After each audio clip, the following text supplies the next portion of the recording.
Hello and welcome to the Gooner Talk, back again with you guys for another episode of our Let's Talk Arsenal series, our show in which I'm joined by a guest to talk all things Arsenal. And for today's episode, I'm very happy to be joined by RamboFYI. How you doing, mate? You good? You well? I'm very well, thank you, mate. I'm very well. I imagine you're very, very, very well, like most Arsenal fans. Yeah, it's not been a bad start to the window, in fairness, which is a nice change for Arsenal. It's usually sweating and pain and frustration and impatience, all of those things amalgamated into one horrible mess. But that's not been what we've seen from the start of this transfer window. It's been very different indeed. For those that don't know you, do you want to just give a small background for those that may or may not have seen some of your stuff? Well, I had a YouTube channel. I used to do a lot of Liverpool-related content, a lot of match day content. I've now sort of changed into the media world. I host stuff for Sky Sports, for BBC. Don't want to sound like I'm just sat here name dropping, but yeah, I work across cricket and football. I'm a big Liverpool fan. However, I would like to say, and I don't know if Tom is going to agree, I'm one of the more reasonable Liverpool fans. I watch a lot of other teams. It's my job, so yeah, that's my brief overview without going too much into I work for. Well, I mean, I was actually going to name drop a little bit more for you because you looked like, of all the Liverpool fans who went to the Champions League final, you had more fun than any of the others, in fairness. So, yeah, that seemed like an incredible trip. Was that probably up there with kind of best days of your life that Liverpool have lost, sort of thing? I think so, yeah. I was incredibly lucky to play with one of the legends of the game the day later with PlayStation. Yeah, what happened after was unbelievable. I mean, to Kaka's a nice guy, no? He seems like a really nice guy. He's absolutely incredible. He's also very decent looking. But no, honestly, it was incredible. Obviously, Liverpool lost, and I was gutted. And then the next day, I actually got the last minute call up because someone else dropped out. I wasn't actually meant to be playing. Wow. I've had a back injury, and then I basically took a load of legal pills, obviously, and then rocked up the next morning. And then the guy who was meant to be playing in my position, I got to play in his position, which is right back, which is obviously the position I play as well. And then second half, Kaka comes on to our team, and then I think it was a 1, 2, 3, 4 and a no-look assist. And then he also celebrated because he absolutely loved the goal. So yeah, mate, it was an incredible weekend in the end. Yeah, it looked a brilliant trip with some fantastic moments that I'm sure you'll cherish for quite a long time indeed. But anyway, let's refocus and get round to the conversations today. Thank you for everyone that's tuning in. By the way, I appreciate your time as always. Do drop a like on the video. Thank you as well for helping us reach 34,000 subs. Really appreciate that, my guy, as well. But yeah, Arsenal are, as you said, in a pretty happy place right now. Gabriel Jesus, you released a video through your TikTok and Twitter channels about that signing, and you seemed impressed with it. Although you did kind of question whether he would start for the Chelsea's, Spurs and Uniteds of this world. So talk me through kind of your thoughts around that signing.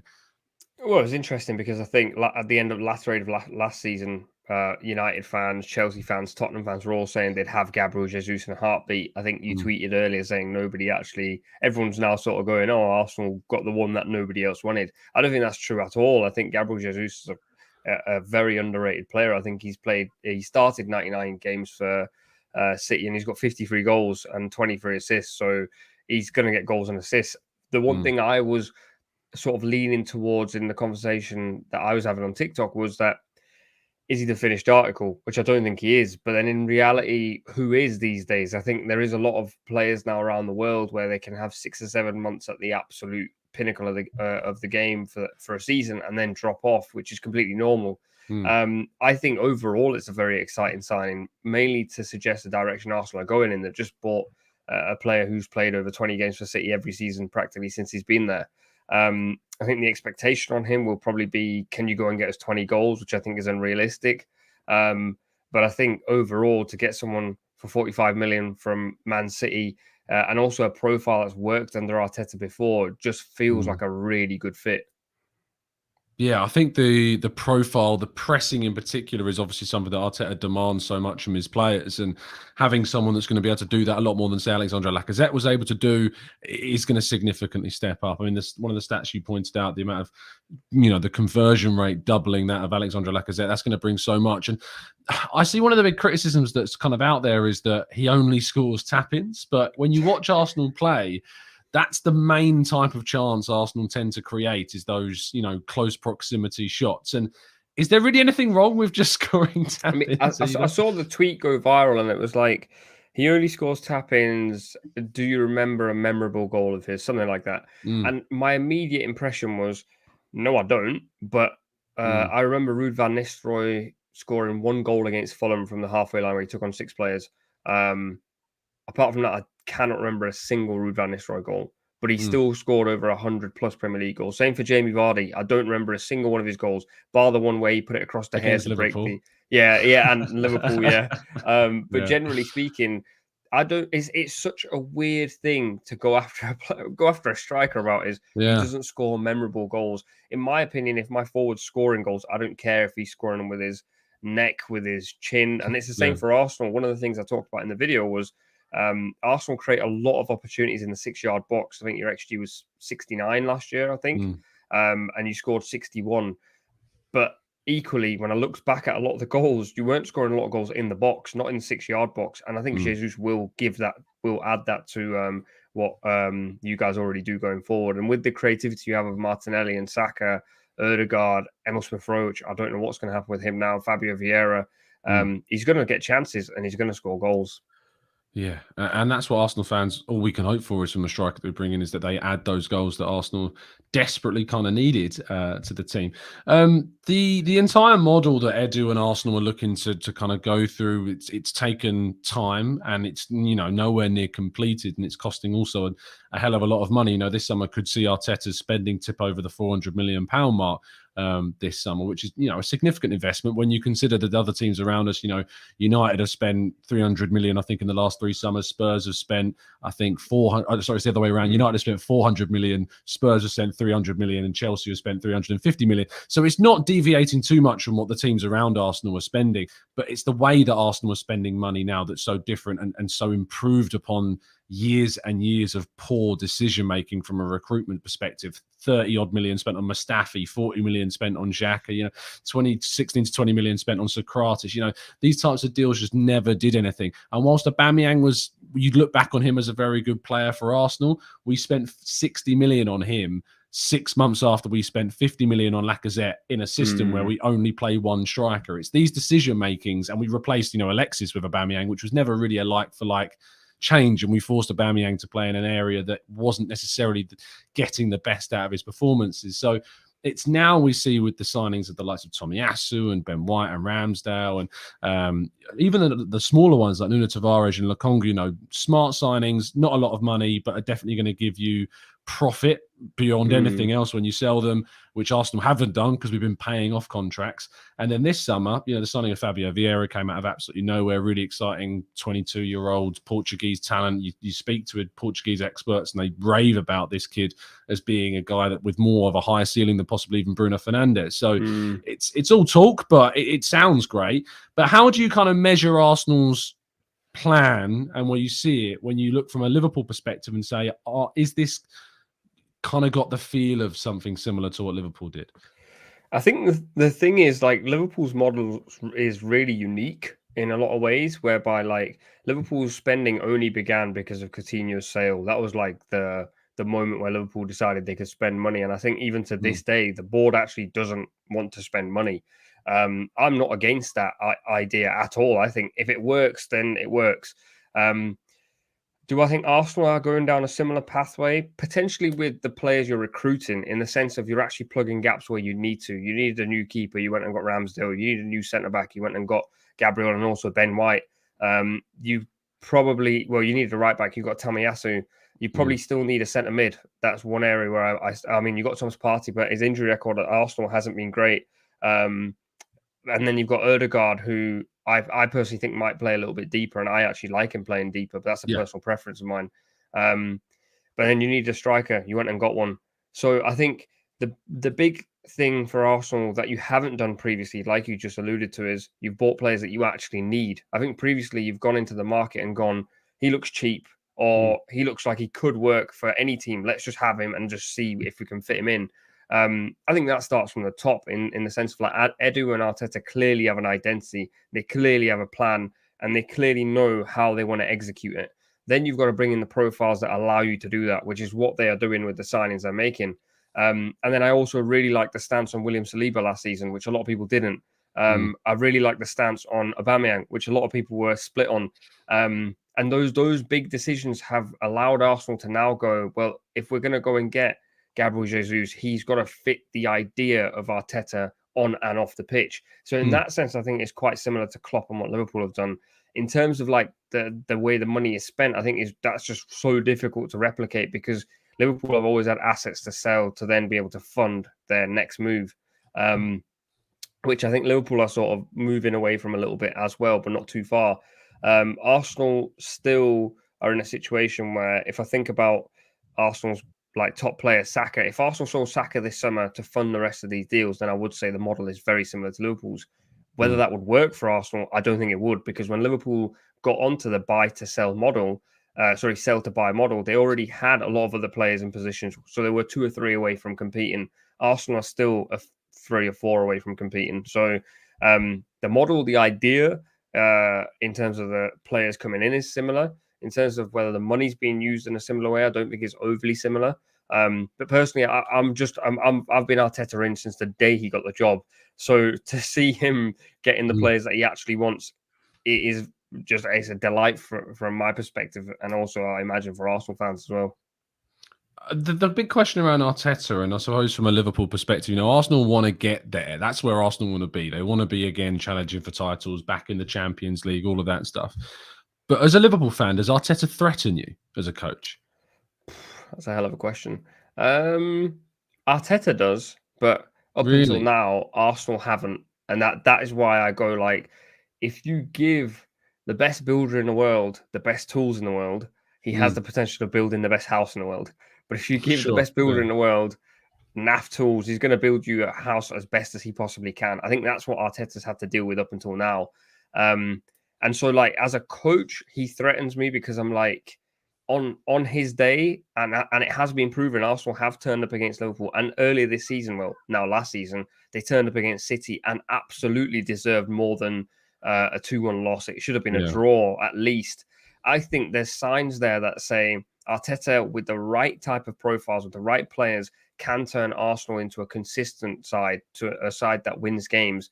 The big argument always is, well, last year Arsenal beat Chelsea, Everton, United, I want to say, right after losing to Brighton, Southampton and Palace. Yeah. And that's the stick that everyone's hitting him with. I don't even blame Arteta for that run. That to me screams young players who are going to be inconsistent.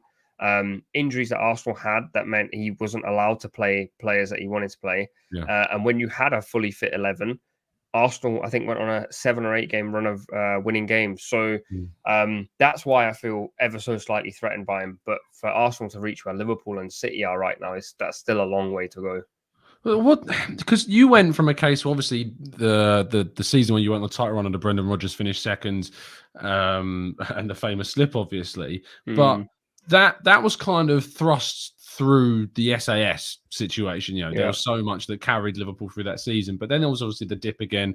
Jurgen Klopp comes in, not drags, but culminates all of a lot of work to get back into the Champions League, and then adds. What was the main catalyst? Because everyone obviously points to Alisson and Van Dijk as the 2 key signings, but was there far more than just those 2 that turned Liverpool into a side that looked like a missed opportunity team in that Brendan Rodgers era to a team that is now considered one of the best 2 teams probably in the world right now? I think it was identity. I think from like the get-go, Klopp had an idea, and the idea then transcended into what the fans believed in. And before long, there was almost like this touch of delusion from Liverpool fans where you'd lose. Sorry, the West Brom thing was a perfect example where I think the game finished 2-2 or 3-3. I can't really remember. Yeah, and all the players did the hand thing. And Liverpool fans were like, I love to see this. When in reality, we all knew, sat behind our sofas, sat on our sofas. Don't know why you'd sit behind a sofa. Yeah. Well, after a 2-2 draw to West Brom, you might. Yeah, But you yeah. might do. Yeah. You sat on your sofa thinking this is absolutely ridiculous, but it built the idea that like we were building towards something. I think that was the difference. Obviously, signings wise, we bought in Mane, Matip, then a few dead rubbers, then Salah, and then came Alisson, Van Dijk. In between that, we had Robertson as well.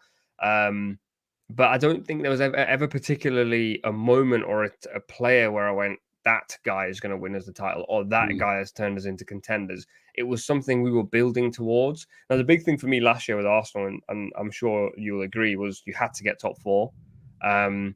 Not getting top four was, for me, like a bit of a Missed bump. opportunity. Yeah, and a bump in the road, because I think there's no way a side will go from fifth to first. I don't, honestly, not in the current climate of the way the league is. But you can go from fourth to second and then second to first. But fifth to fourth is probably one of the hardest positions to actually climb. And I think you had it. You literally had it. That is where the frustration must have been. You must have watched last season. It was a Newcastle loss away. That was the difference. Yeah. So when you didn't get fourth, did you think, we've got that whole process all over again of chasing fourth all over again? Yes, in short, because, you know, that, as you said there, the step to go from fifth to qualify for the Champions League is a ginormous step. It's like I used the example of saying the gap from like GCSEs to A level is a bigger gap than going from A levels to degree level. You know, the gap's just so big, and it's kind of that with going from fifth to fourth is harder than going from fourth to second in a way. It's strange, but it's just the way that there's so many competitors, there's so much money being thrown at that obstacle that it makes it so hard. And yes, I was really disappointed, and it was a missed opportunity, and I was gutted because I feel it was ripped from us through misfortune of injuries and, you know, some silly mistakes on the way and silly results back across the season, like a loss at Everton. Like, who lost to Everton last season? That was a joke. Like, if you lost to Everton, we managed to do it. So, and then obviously smashed them on the last day when it didn't matter. But I feel also like that fifth place, when you compare it to the fifth place that Unai Emery got in his first full season, it was a completely different position. That was a fifth in which Arsenal was still regressing, you know, and you saw that when he was sacked when Arsenal were eighth, and then Arteta took over when we were in 11th. Whereas the fifth place we got last season was definitely a fifth place that was building towards something, building upwards and progressing forwards. And you can absolutely see kind of Arsenal recruiting this summer in a way that is going to give them a side that isn't just full of, you know, 22-year-olds, because we're targeting Jesus and bringing him in. We're looking at someone like Rafinha as a potential, you know, prime Premier League quality player. Although Chelsea are said to be coming in for him at the moment, and there's going to be a race and a competition for that. That will test Arsenal's mettle this summer. And if they don't get Rafinha, the test will be, well, who are they going to go for instead of Rafinha? Are they going to go for a someone young, or are they going to continue on this trend of looking for those mid-20s players to make an impact? And then you've got someone like Lisandro Martinez coming from Ajax potentially, who's a real kind of aggressive character with so much versatile quality. All of those things combine to give Arsenal a foundation to really build towards something again next year. But next year for Arsenal will be a measure of Arteta. And if, say, he fails to get Champions League next season, the knives will be out for Arteta. And do you think that's a fair kind of position to have if Arsenal don't qualify for the Champions League next season? Because he's had his team now. He's got his team. Yeah, I think that, like last year for me, it was he's got his 11. This year will be he's got his 14 or 15. And when you're at that point, I think if he doesn't get fourth, you then have to start to think, if I gave that type of money to someone else, would they have used it better? Now, I don't think the signings, sometimes you can buy all the right players, but you can't get them to work in the way you want them to work. So I think now he's buying players that are his profile. He's working with Edu, he's clearly close with. And Arsenal were close to fourth last year, and it just didn't quite work out. So you can kind of go, okay, last year happened, it just didn't quite happen, didn't quite materialize. These things happen. It's football. You can use that excuse one year. I think if the following year you go on, finish fifth again, or you finish sixth, and the excuse is, but Chelsea spent X amount and X spent X amount, you then have to start to go, well, actually, he's had his time. He's had quite a few windows, and we're not asking for a title. We're asking for fourth. So I think the pressure is more on him for this upcoming season than it has been previously. but that is quite natural with any manager who spends money. The worry for me is you've got Conte across the pond who's getting all the players he wants, and Conte is a master at like a one wonderful season. He could turn Tottenham into top 3 this season, which I know Arsenal fans are going to absolutely hate me saying, especially considering this is an Arsenal channel. But if he does that, then you go, there's only one spot between Chelsea, United and Arsenal. And then it's like, well, are we asking for a miracle? Because if Chelsea go and spend 200 million and United will spend some money at some point, that's my worry. That's why I was like, last year, if you clinched 4th last year, you make these signings, but you have the feeling in your head that you're 4th, you're competing in the Champions League, we're progressing in the right direction. It's whether that is there now, despite finishing 5th. I don't know. Obviously, you're an Arsenal fan. What is the mood like with Arsenal fans? Are you Arteta in? Are you Arteta out? Or is it still like sort of right in the middle? Yeah, so from my position, like when we got knocked out of the Europa League by Villarreal and Unai Emery, in that moment then I was like, I can't see how Arteta turns this around. You know, I can't see how a change. I don't see how any other team keeps it. You know, finishing 8th, getting knocked out by your predecessor in a side that, you know, we should have beaten in the semi-final of a European Cup, the opportunity to take you into the Champions League. If that was Chelsea, Man United, Liverpool, Spurs, whoever, you know, I feel like all of those teams get rid of the coach. And so at that point, I was like, a change of coaches is the right move for Arsenal to make. We didn't. And so, you know, I went into last season with saying, look, we've not got rid of him, so I'm going to give him the benefit of the doubt. We had a really, what I thought was an impressive summer window with the amount of money that was spent, the players that we brought in. And I didn't expect Arsenal to be in a top 4 race last season. You know, I did not expect them to be, at the end of the season, 1 win from making it. It sucked in the end that we didn't get it because it felt like a missed opportunity because of how ahead we were for so long of it. But, you know, that season did change my mind on Arteta. That season did kind of give me encouragement that, okay, this guy's doing things that Arsenal haven't done for a long time. He's identifying positions that we need to improve in centre midfield, brings in Partey at centre back, brings in Gabriel and Ben White, and is now looking like he's going to keep Saliba at the club as well, which is another big thing. You know, this summer was all about the striker and managing to get Manchester City's Gabriel Jesus, you know, and bat off competition potentially from Chelsea and Spurs and Juventus that were all said to be interested, you know, is impressive. And, you know, that gives me encouragement. If we go out and manage to get some more signings, and the Fabio Vieira one I don't understate at all, I think it's an exciting one, but obviously we need more. It's only going to give me more encouragement that he does seemingly know what he does. And, you know, hearing from your perspective as a Liverpool fan saying that Arteta does threaten you, you know, I think a lot of Arsenal fans, just off the back of not really knowing the position of others, won't necessarily say that other fans from the top 2 would say that Arteta threatens them. So to hear that, I was a bit surprised. But with the way you explained it and kind of talking specifically about what he can do and what he could do and what he's shown to be able to do, gives Arsenal that push, if you know what I mean. I mean, one of the things you pointed to there, which I think is like almost forgotten about because we're also like built around recency biases. At the start of the season, Arsenal were never going to get top 4. It wasn't even on the cards. So for them to get that close, the only reason it hurt was because he put you in that position. I think people sort of forget the idea that if it wasn't for Arteta, you would have finished 5th or 6th anyway, or 7th or 8th or whatever. But he put you in in 4th spot. That then shows that coaching wise, maybe he wasn't quite ready for it personally. Maybe the team wasn't quite ready for it personally. Now it will show whether they've learned from last season or not. If it goes and happens again, I don't think it will. I personally back Arsenal to finish 4th this season, but again, so much can still happen. I don't know what United will do in the window. I don't know what Chelsea will do in the window. I still think Spurs have more business to do. That's kind of like the half worry that I have for Arsenal, is that if the other 3 sides go and spend stupidly, then you've got a mountain to climb. But that is kind of what the Premier League is at the moment. Everyone spends money, and it's just a case of whoever can spend it the best, in inverted commas. Let's finish the show by taking some questions from the chat box. If you have indeed got a question that you'd like to throw in for the last 5 minutes, we're going to go for a quick fire round of answering some. Marcus says, Liverpool's Coutinho sale was the key, coupled with Klopp's arrival. Who are the final pieces that Arsenal need to get top 4? Good question.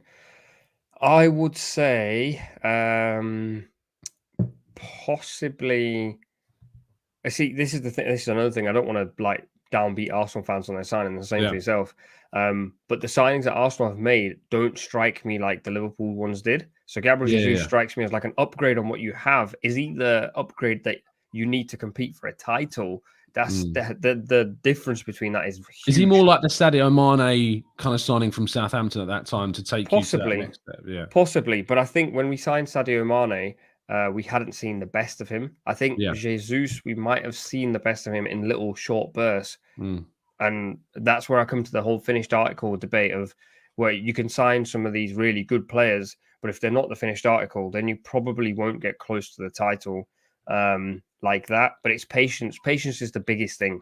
And that's the hardest thing in football. Try telling Arsenal fans to be patient. So who are the final pieces to get top four? I think a really top level centre back, a really top level centre mid, unless you can keep Partey fit, because I think he is top level. And a really top level striker. So those three things in the current market are incredibly difficult to find. Yeah, very difficult indeed, which I think is why Arsenal have gone down the route of trying to find players who could potentially become those. As we've seen with Gabriel, White, Saliba, all very young, even in midfield, bringing in someone like Lukonga, you don't think he's going to reach that level, but Partey is of a world-class level if he's fit, and that's always the big question with Partey. MIL Reaction says, top four and no trophy, or finish 8th behind Spurs, win the Europa League and the FA Cup. Think of it from an Arsenal perspective. What would you go for? Top four and no trophy, finish 8th behind Spurs with Europa. So Europa gets you Champions League qualification. I personally would go for the latter. I know it means finishing behind Spurs, but Europa gets you Champions League, and FA Cup builds the idea that you can win things. I think top four in that particular scenario is overrated. The only thing holding me back is Spurs, but it's really difficult. I'm not an Arsenal fan, so I don't does care, mean Spurs really. finish 7th, so they go into the conference, which I kind of like in a weird way. Obviously, there'd be big questions about why the hell did Arsenal finish 8th, who was finishing above them. That sends off red flags. But, Europa League and FA Cups, 2 trophies, and you're qualifying for the Champions League. So I think the latter is probably the more sensible of the two.